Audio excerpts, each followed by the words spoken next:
Death of a Rock County inmate is now a criminal investigation. That's according to the top county official. The Rock County Medical Examiner's Office says 29-year-old Nicole Lemke of Janesville died February 2nd. The cause of death still pending and additional testing is underway. NBC 15's Marcus Arsvold is in Janesville working to learn more about what happened.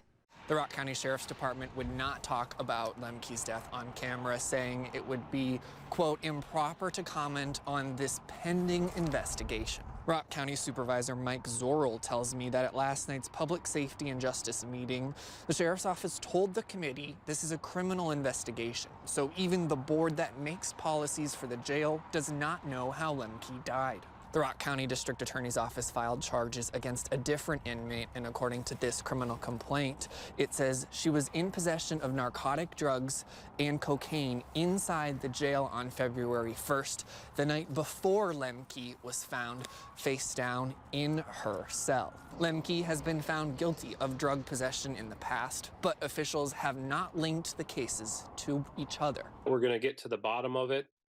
And then once we know what happened, we're going to take steps to take additional preventative measures from it happening again. I've reached out to Lemke's family for comment, but have not heard back yet. In Janesville, Marcus Arsvold, NBC 15 News.